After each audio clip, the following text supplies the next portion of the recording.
Hi అండి. సంపూర్ణ వాసి స్వాగతం. అందరికీ ముందుగా నమస్కారం అండి. ఈరోజు నుంచి మాఘమాసము ప్రారంభం కదా, అందుకని ఈరోజు మాఘ పురాణము మొదలు పెడుతున్నానండి. ప్రతిరోజు కూడా మాఘ పురాణము మీకు పరిచయం చేస్తాను. ఈరోజు మొదటి అధ్యాయము మాఘ పురాణము మొదలు పెడుతున్నానండి. సౌనకాది మునులు యజ్ఞము చే తలపెట్టుట. సకల పురాణములకు ఆలవాలమైన నమిసారణ్యమందు ఒకప్పుడు సౌనకాది మహర్షులు లోక కళ్యాణార్థమై ఒక మహాయజ్ఞమును తలపెట్టిరి. ఆ మహాయజ్ఞము పరిసమాప్తమగుటకు ఒక పుష్కర కాలము అనగా 12 సంవత్సరములు పట్టును.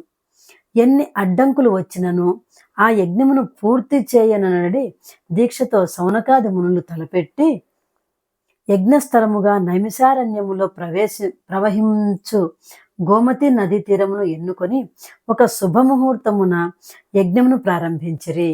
అంత పెద్ద యజ్ఞము చూచి వలసినది కార్యముతో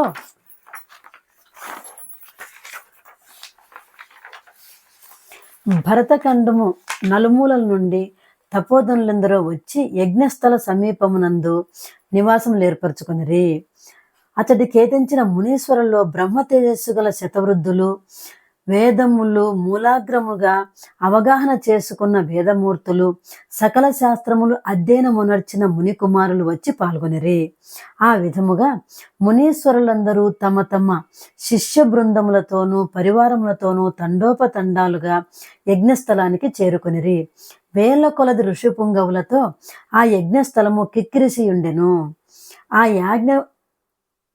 ఆ యాగము సకల లోకములకు శుభకరమైనది, పుణ్యప్రదమైనదియు 12 సంవత్సరములు ఏకతాటిగా జరుగు మహాయాగమగుట వలన పురాణ పురుషుడు సూత మహాముని కూడా తన శిష్య బృందముతో వేంచేసి యాగాది కార్యక్రమంలో పాల్గొనిరి.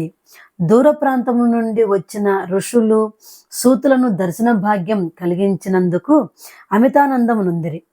సూతుల వారి ఆశీర్వాదముతో నిర్విఘ్నముగా యాగము జరుగునని అందరూ సంతోషపడిరి. సూత మహాముని సకల శాస్త్రములు ఆమూలాగ్రముగా తెలిసియున్న మహానుభావుడు. వేదం పురాణ ఇతిహాసాది సమస్త విషయములందు వారికి తెలియనిదే లేదు. అవి అన్నీ వారికి కొట్టిన పిండి వంటివి. వారి ముఖవర్చస్సు నుండి ప్రకాశించు బ్రహ్మ తేజస్సు, ఎల్లవేళలా నవ్వులొలికించు ముఖార విందము, మేలిమి బంగారం వలె ప్రకాశించున్న శరీరము వర్ణింపనలవి కానిది. అటువంటి పుణ్యపురుషుడగు సూత మహాముని ఆగమనంకు స్వాగతం పలికి సాష్టాంగ దండ ప్రణాములు ఆచరించి యజ్ఞం జరుగు ఆ 12 సంవత్సరంలో ఎన్నియో పురాణ గాథలు విని తరించవలననే కోరికతో ముని పొంగవులందరూ వేచియున్నారు. సూతుల వారు సౌనకాది మునుల కోరికలను గ్రహించినారు. ఇటువంటి పుణ్యకార్యములందు పురాణ పట్టణం గావించి అశేష మునిసత్తములను తృప్తిపరచుట తన విద్యుత్ ధర్మమని ఎంచి వారి కోరికను మన్నించినారు.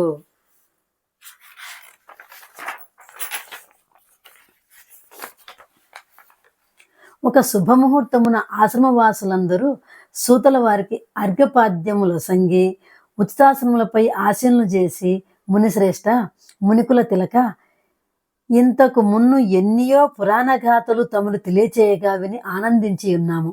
అనేక ఇతిహాసములు ఆలకించి అందలి సారమును గ్రహించి ఉంటిమి. సమయము వచ్చినప్పుడు సకల శాస్త్రములోని నీతి కథలు మాకు వినిపించుచే ఉన్నారు. అయినను మీ బోటి సిద్ధపురుషులు 14 లోకములు సంచారము చేసి ఉన్నందున ఎన్నో విషయములు మీరు అవగాహన చేసుకొని ఉన్నారు. కాన వినదగు విషయాలమైన ఉన్న ఎడల విరామ కాలంలో మాకు వినిపించవలసినని సౌనకాది మునులు ప్రార్థించిరి. ఆ ప్రకారముగా కోరిన సౌనకాది మునులు తన వలన క్రొత్త సంగతులు తెలుసుకొనవలననే కుతూహలంతో కనపరిచినందున వారలను చూచి సూత మహాముని ఇట్లు పలికిరి. మునిపుంగవులారా, మీ మనోవాంఛన గ్రహించి తిని మీరు వినదగిన కథను నాకు తెలిసి ఉన్నంత వరకు విచారించి మీకు తృప్తి కలిగించదును. ఇటువంటి మహాసమయమున పుణ్యకథలు చెప్పుట వలన నాకున్ను, వినుట వలన మీకున్ను పరమార్థము కలుగునని పలికెను. సౌనకాది మునుల కోరిక. సూత మహాముని అడిగినదే తడువుగా వారందరులకు అంగీకరించగా ధన్యులమైతిమని మునులందరూ అమితానందము నుండి సూతుల వారి పాదములను కళ్ళకద్దుకొని సూత మహామునితో, ఆర్య, పద్మపురాణముందు లీనమయ్యున్న మాఘమాసం యొక్క మాహాత్మ్యమును మరలా మరలా వినవలయుననే కుతూహలముతో కలుగుచున్నది. అదీనుగాక రాబో మాసం మాఘమాసమే అయినందున ఆ మాస మాహాత్మ్యము, ఆచరించిన వలసిన విధానము మాకు వివరించవలసిందిగా కోరిరి. ఆ విధంగా సౌనకాది మునులు ఇతర తపస్యాలు కోరుట వలన సూత మహర్షి మిక్కిలి సంతసించి ఇట్లు పలికిరి.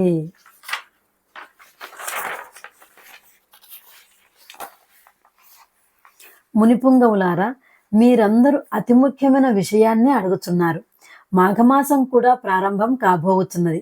ఇటువంటి సమయములో మాఘపురాణం వినుట వలన కలిగే ఫలం అంతింతా కాదు.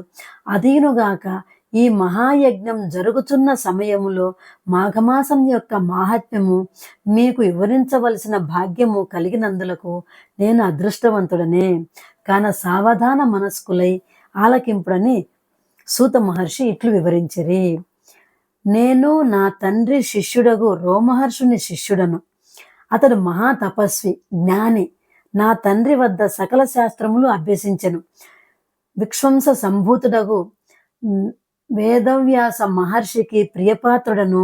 వారి దయవలన నాకు కలిగిన జ్ఞానంతో మీలాంటి వారు అడిగిన ప్రశ్నలకు జవాబు చెప్పగల శక్తి సామర్థ్యములు కలుగును. మీరు అడిగినట్టులే పూర్వం దిలీప మహారాజుకు తన కులగురువైన వశిష్ఠ మహాముని మాఘమాస మాహాత్మ్యమును వివరించినారు. ఆ విషయముననే నేను మీకు వివరించబోచున్నాను. 1వ అధ్యాయము పూర్తి అయిపోయిందండి. రేపు 2వ అధ్యాయము ప్రారంభించుకుందాం. అంతవరకు సెలవు. మరలా మీ అందరికీ ధన్యవాదములు తెలియజేస్తున్నానండి.